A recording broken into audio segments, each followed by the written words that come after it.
Hello, I'm Nelion, a Senior Research Manager at the Myanmar Institute for Peace and Security.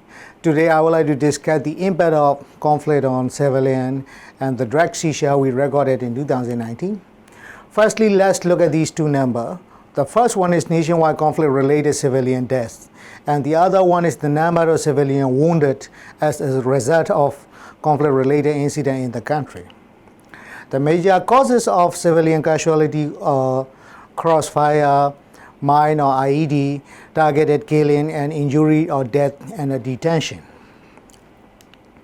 According to the DCMS dataset, 51 civilians were killed by armed clashes, 40 were killed by landmine, 52 were victims of targeted killing, and 3 died during detention. And 5 more civilians were killed in other conflict-related incidents. The number of victims of targeted killing was as high as the number of civilians killed during armed clashes. This slide shows the distribution of civilian fatalities in 2019 by state and region. The majority of civilian casualties were in Rakhine State and Northern Shan State. Both areas experienced conflict between state security forces and ethnic armed organizations in 2019. In 2019, the highest proportion of civilian fatalities happened during the conflict between Arakan Army and Temeror in northern part of Rakhine State and Palawa Township in Chin State. In other words, nearly 57% of nationwide conflict-related civilian deaths happened in northern Rakhine. Small arms or artillery fire in the conflict between the Arakan Army and Temeror was the main cause of civilian fatalities. According to our geospatial analysis, 540 out of 557 armed clashes, or 97% of the total clashes between the Arakan Army and state security forces, were within 2.5 miles of villages. This dynamic led to a higher rate of civilian casualty in northern Rakhine. Also, I would like to briefly mention the combatant casualty in 2019. In our assessment, we estimate that at least 934 combatants from both sides were killed in all clashes in 2019, and maximum 1,711 were killed nationwide.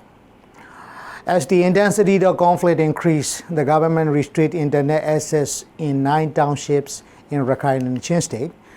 We studied the impact of internet restriction on the reporting of conflict-related civilian casualty by analyzing news report of 187 events involving civilians in the internet shutdown area. This chart shows the comparison of civilian casualty reports before and after the mobile internet restrictions. Before the internet restrictions, there were 86 reports or events involving civilian deaths or injuries. 73 out of 86 events, about 85% were reported within 24 hours, and the remaining events reported after 24 hours. After the shutdown, there were 99 reports or events involving civilian casualty. We found that 77 events or 78% of total events were reported within 24 hours. This comparative analysis suggests that the mobile internet ban had little impact on the reporting of civilian-involved incidents in the internet shutdown area. In this study, we only analyzed the impact of mobile internet restriction on the reporting of conflict-related civilian deaths or injuries. There could be other impacts of internet restriction, and that is beyond our research. Restriction in transportation also impact civilians in conflict-affected areas in northern Rakhine State and southern Chin State. The Temeror's strategy to block supply lines affect the lives of civilians. Temeror restricts the amount of rides that can be transported by civilians into the area where the AA operates. Its consequences affect the civilian. The conflict between Arakan Army and Temeror also affects the rice production in Rakhine State. Many farmers were unable to grow rice in previous year due to the clashes between both sides.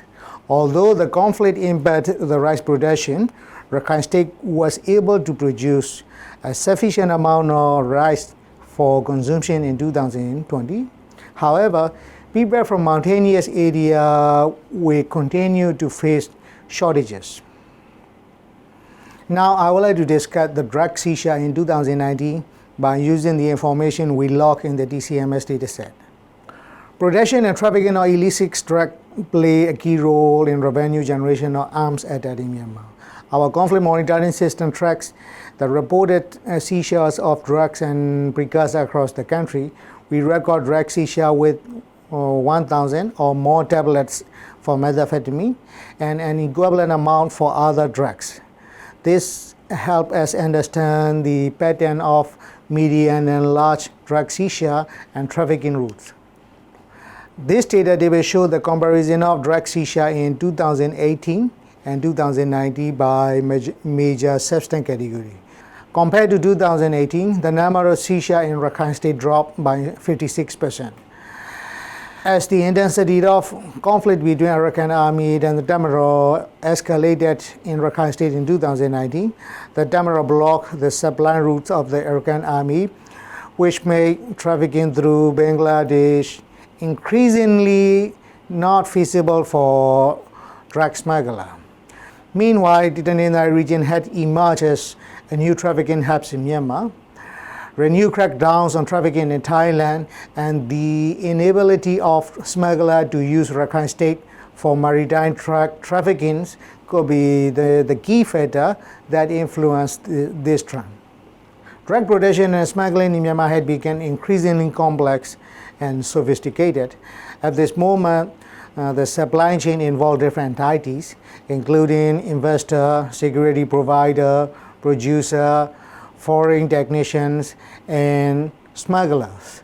China remains the major source of precursor material imported into Myanmar for production, and the drug smugglers, they also imported a precursor from India, Laos, Vietnam, and Thailand into Myanmar.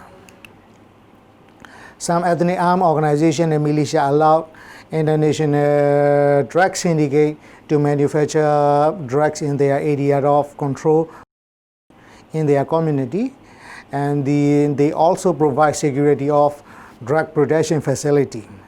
Some EU provides safe passage during a smuggler's journey. In 2020, the Damaro launched an anti-narcotic special operations and start a crackdown on major drug producers in Shan State. In April 2020, the Damaro disarmed the Kaungkha militia, a government-backed militia notorious for drug productions. In May 2020, Myanmar authorities seized 80 tons of narcotics in Kok Khang Township. This is the largest ever drug bust in Asia. Large number of methamphetamine tablets, crystal meth, heroin, ketamine, precursor, lab equipment, and a suspected amount of fentanyl were captured. The government and Damaro will likely sustain their anti-narcotic operation throughout 2020.